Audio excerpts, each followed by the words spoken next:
Good morning, good afternoon, good evening. Kevin sir back again.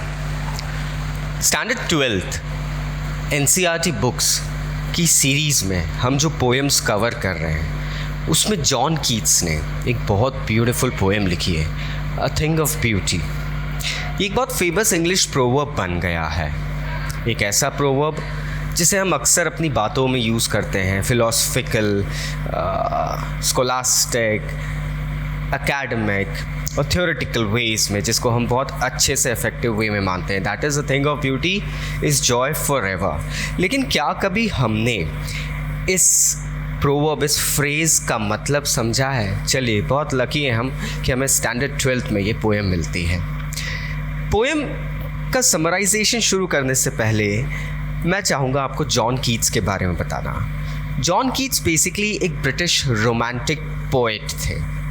अगर आप इनकी life span देखेंगे, he was born in 1795 and tragically he died in just 1821। आप इससे इनकी as की तुलना कर सकते हैं। John Keats basically was a surgeon by occupation, लेकिन अब आप समझ सकते हैं मेडिकल का एक पर्सन, लेकिन उसके बावजूद he went ahead and tried going ahead and he tried to devote himself to poetry. इनका राइटिंग का जो वे था वो बहुत ही engrossing था.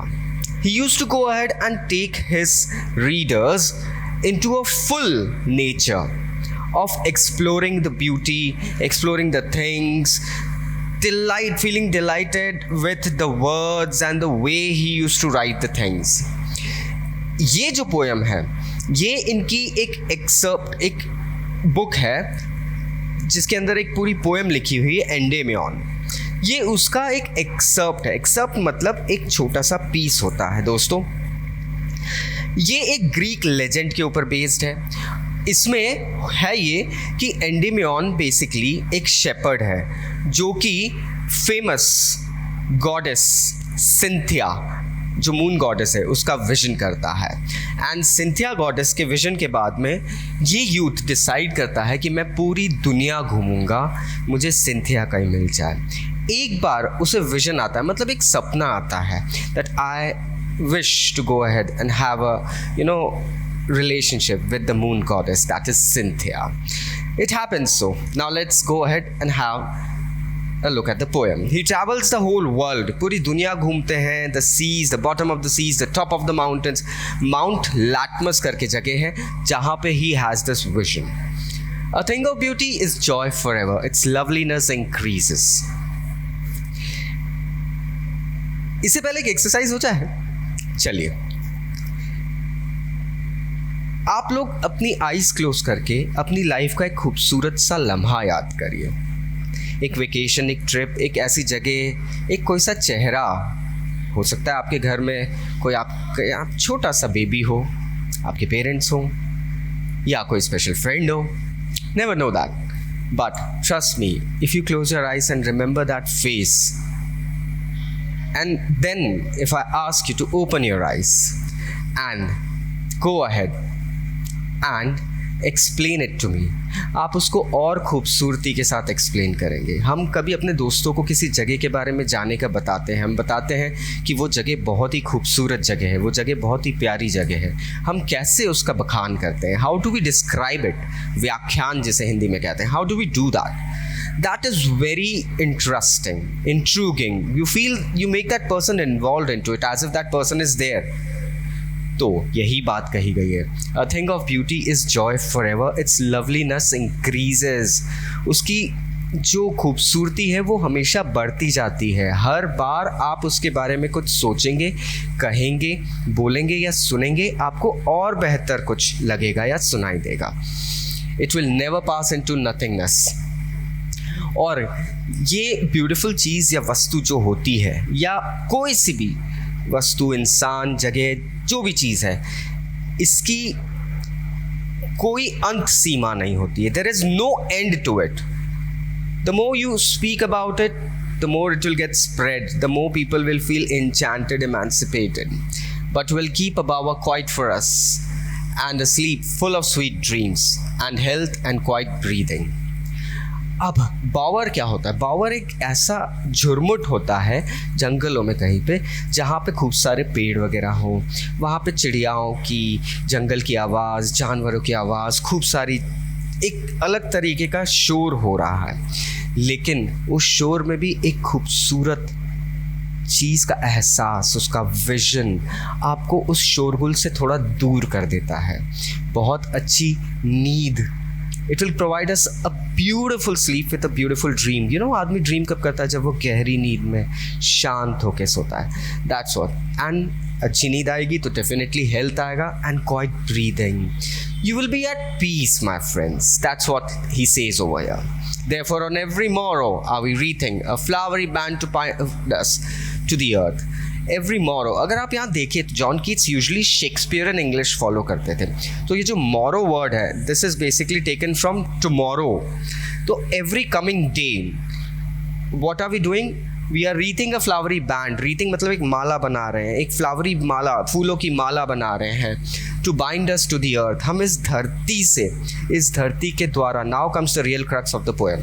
इस धरती ने हमको जो खूबसूरत चीज़ें दी है, रिमेंबर गाइस, आप और मैं पैदा हुए हैं तो भी हम इस अर्थ पे पैदा हुए हैं, इस धरती पे पैदा हुए हैं। We are a fruit of this thing, this planet. So यहाँ पे जॉन कीट्स कहते हैं that what we are doing is we are trying to wreath a band with all the beautiful things of this that this earth has provided us. Spite of despondence of the inhuman dirt. Dirt क्या होता है? एक oven, एक भट्टी। Spite of despondence, देखिए one thing is for sure, अगर हमने human life में जन्म लिया है, that means we have to bear certain suffering somewhere somehow in our life. ये होगा और ये होना है। So that's why it happens that in spite of despondence of the inhuman dearth of noble natures of the gloomy days, हम लोग जानते हैं कि हमारे जीवन में बहुत सारे ऐसे दिन भी आते हैं जो हमें खुशियाँ नहीं दे पाते हैं, बहुत सैड डेज होते हैं। ये उन सैड डेज के बारे में कहा गया है कि ह्यूमन बीइंग के रूप में जन्म लेना मतलब कुछ सोचना। ये जो ब्रेन है ना, ये बहुत सोचता है, ये जो दिल है ना, ये बहुत भारी हो जाता है। तो होता ये है कि हम लोगों को कहीं ना कहीं कुछ चीज़ें बेयर करना पड़ती हैं। लेकिन हालांकि हमें मनुष्य के जीवन में ये सारी प्रॉब्लम्स मिली है, of all the unhealthy and over darken ways made for our searching, yes, in spite of all, बहुत सारी ऐसी चीज़ें होती है जो हमें जाने अनजाने कहीं ना कहीं कोई दुख, कोई तकलीफ प्रोवाइड करवा देती है। लेकिन उसके बावजूद some shape of beauty moves away the pall। किसी भी रूप में खूबसूरती, किसी भी रूप में सुंदरता हमारे दिमाग से वो व्यथा, हमारे दिमाग से, हमारे दिल से वो पेन निकाल देती है। And that is what John Keats says over here. He says again, from our dark spirits such the sun the moon, trees old and young sprouting a shady boon. हमारे डार्क स्पिरिट्स के अंदर से जिस तरीके से अंधकार में, you know, darkness के बाद में सन आता है, it spreads light, it provides. Now what is the sun resembling over here? The sun is resembling a new day, the sun is resembling a new life, sun is resembling a promise, and that is what happens over here. Trees जो है, एक पुराने पेड़ के नीचे जाओ आप, उसकी घनी छांव और ठंडक में कितना खूबसूरत, कितना अच्छा महसूस करते हैं। It actually happens over here. And the young sprouting a shady boon, and young, हम बच्चों की बात करें, छोटे छोटे पेड़ों की बात करें, उसकी तुलना करिए। सी गाइस, यहाँ पे ना सिमिलीज दिए हुए हैं। हमें पोएटिक डिवाइसेस में सिमिलीज समझने की बहुत ज़रूरत है। It actually happens that poetic devices में स्टैंडर्ड 12th के अंदर यूजुअली जब आपके बोर्ड के क्वेश्चंस आते हैं तो आपसे सिमिलीज, मेटाफोर्स, ये सारी चीज़ें पूछ ली जाती है। And that is what is giving over. यहाँ पे जो यंग दिए हुए हैं, यहाँ पे ट्रीज ओल्ड एंड यंग, इसका आप सिमिलैरिटी देखो, या तो फिर आप ह्यूमन से कंपेयर कर लीजिए या तो आप नेचर की ब्यूटी से कंपेयर कर लीजिए। एक बड़ा घना पेड़, बहुत पुराना पेड़ आपको जितनी खुशी देता है, उतना ही आपको एक छोटा सा पॉपी का फ्लावर भी खुशी देगा। And sprouting a shady boon, exactly as I said, sprouting भी बताया गया है, उगता हुआ एक शेडी बून, एक छांव भी देके रखी है। You can compare it. For simple sheep and such are daffodils. एक छोटा सा मेमना जो होता है ना, वो भी हमें बहुत प्यारा सा लगता है, और daffodil are very small flowers, वो भी हमें बहुत खुशी दे सकते हैं। With the green world they live in and clear rills that for themselves a cooling covert make. ये सब एक ऐसे ग्रैंडियोर में रहते हैं, एक हरियाली में. हम लोगों को खुला मैदान, आकाश के नीचे, if we are sitting out there, how does it feel? It feels beautiful. It gives us that peace. It provides us that happiness. And clear rill का मतलब यहाँ पे दिया गया है. रिल मतलब नदी तो नहीं कह सकते हैं, उसे पानी की एक धारा कह सकते हैं. साफ पानी की धारा में हम अनायास ही अपना हाथ डाल देते हैं. we actually go ahead and tend to put our hands into that flowing stream of water because it makes us feel so good. That is what it is said over here, that for themselves a cooling covert make. And उससे हमको जो शीतलता मिलती है, जो ठंडक मिलती है, we cannot compare it anywhere. Gains the hot season, the mid-forest break, rich with a sprinkling of famous rose blooms. अब जब हम किसी जंगल में गर्मी में जा रहे हैं, probably for a trekking or something, वहाँ पर ऐसी पानी की धारा हमें मिल जाए और उस पानी को हम किसी पे उड़ा दें या खुद पे उड़ा लें, कितना अच्छा लगता है. That is what is said over here. And जो फेयर मस्क ब्लूम्स की अगर हम बात कर रहे हैं, रोज ब्लूम्स की बात कर रहे हैं, मस्क रोज, तो Musk is basically a type of fragrance. और गुलाब की खुशबू अगर आप लोगों ने I guess everybody has gone ahead and taken it. Now that's a wrong question, I'm sorry. वो जो आपको शांति मिलती है, वो जो आपको इफेक्ट मिलता है, वो जो आपको एक फीलिंग आती है, that is uncomparable. And such too is the grandeur of the dooms we have imagined for the mighty dead. और ऐसी ही खूबसूरती आपको दिख जाती है जब आप किसी बड़े किंग, किसी फेमस पर्सनालिटी के मेमोरियल पे जाते हैं, जिसे हम लोग बेसिकली इंग्लिश में मेमोरेबिलिया भी कहते हैं. तो मेमोरेबिलिया पे अगर आप जाते हैं, वहाँ पर आपको फॉर एग्जांपल ताजमहल कितनों ने विजिट करा है? Okay, now what happens is Taj Mahal पे अगर आप जाते हैं, आज भी उसकी खूबसूरती इट इंचैंट्स यू. आप किसी सुंदर प्लेस पे जाते हैं, we talk about any like अभी हम स्टैचू ऑफ यूनिटी की बात करें जो हमारे इंडिया में बना है. These are all places that take us with awe. क्या ये उन महान लोगों की यादों में नहीं बने हैं? एंड जिस तरीके से हमें वो खूबसूरती एक awe effect देती है, एक magnificence देती है, in the same way that beautiful things soothifies us. We have imagined for the mighty dead all lovely tales that we have heard or read, an endless fountain of immortal drink pouring onto us from the heavens brink. इसके साथ ही हमने जितनी खूबसूरत stories आज तक सुनी है या पढ़ी है, even if we imagine those moments of the stories, we feel like there is some difference. We feel like there is some goodness in there. And these are all the gifts that are provided to us from the heaven above. It's the gods who have given us these little and grand gifts. आप देखिए इसमें कितनी सारी चीज़ों की बात कर दी इस पोएम में, और कहा है everything that the heavens have given to us, everything that this earth gives us has a beauty in it. So, a thing of beauty is joy forever, and we should cherish it. We should remember it. It takes away all the pain. It takes away all the sufferings. It provides us solace. It provides us peace. A very beautiful poem, दोस्तों, coming to an end. अगर आप देखें तो यहाँ कुछ meaning दे के रखे हैं. अगर हम देखें तो राइमिंग स्कीम इस पोएम में थी, आपको इस पोएम में राइमिंग स्कीम मिली है, और साथ में आपको एक सेंटेंस भी मिला है. सेंटेंसेस में बैलेंस मिला है. For example, of noble natures of the gloomy days, of all the unhealthy and over darken ways, then again made for our searching, yes, in spite of all. तो इस तरीके से आपको यहाँ पर आपको राइमिंग स्कीम मिल गई है. आपको इसके अंदर राइमिंग स्कीम के बारे में मेरे प्रीवियस वीडियोस चेक करना, उसमें आपको पता चल जाएगा कि राइमिंग स्कीम किस तरीके से जज की जाती, बनाई जाती है. क्वेश्चन एंड आंसर्स थोड़ा देख लेते हैं.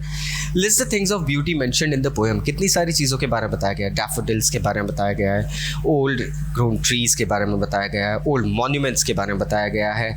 Then we are talking about smooth streams, उसके बारे में बताया, क्लियर स्ट्रीम्स ऑफ वाटर, उसके बारे में बताया गया है. We have also heard about like beautiful stories out there that we have read. So these are the things. There's the things that cause suffering and pain. Suffering and pain क्या होती है? हर किसी की लाइफ में अलग अलग, ये थोड़ा सा एक्स्ट्रापोलेटिव क्वेश्चन है, हर किसी की लाइफ में अलग अलग सफरिंग और पेन्स होते हैं दोस्तों. तो इसमें you can go ahead and write your questions answers in your way, in your words. That would be better. What does the line therefore we are wreathing a flowery band to bind us to earth suggest to you? Again an extrapolative question, but a better reply would be that usually हम लोग हर दिन एक नई आस लगा के बैठे रहते हैं कि अगला दिन अच्छा आएगा, अगले दिन कुछ खुशी मिलेगी, एक एंटिसिपेशन लेके बैठे रहते हैं. That is what we do. कि भगवान ने हमको इतनी खूबसूरत अर्थ दी है, भगवान ने हमको इतनी खूबसूरत जगह दी है, तो क्या हम इन जगहों को अपने यूजेज के लिए नहीं यूज़ कर सकते हैं, अपनी खुशी के लिए नहीं यूज़ कर सकते हैं? That is what they have said over here. Again they say, what makes human beings love life in spite of troubles and sufferings? Humans को अपनी ज़िंदगी से इतना प्यार क्यों है, इसके बावजूद कि उनको पता है कि एक ह्यूमन लाइफ में बर्थ लेना मतलब पेन एंड प्रॉब्लम्स हैं. दोस्तों,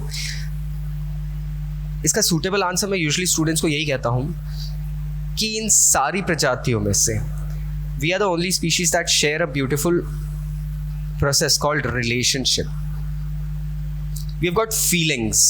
हालांकि हाँ, others too have feelings, but we have a way to express them. We have got voice, we got thoughts, we got relations, we've got people. So that is how, humans emancipate and love their lives. Why is grandeur associated with the mighty dead? अक्सर होता ये है कि जो successful लोग होते हैं, बड़े किंग्स होते हैं, they want themselves to be remembered even after they pass the life.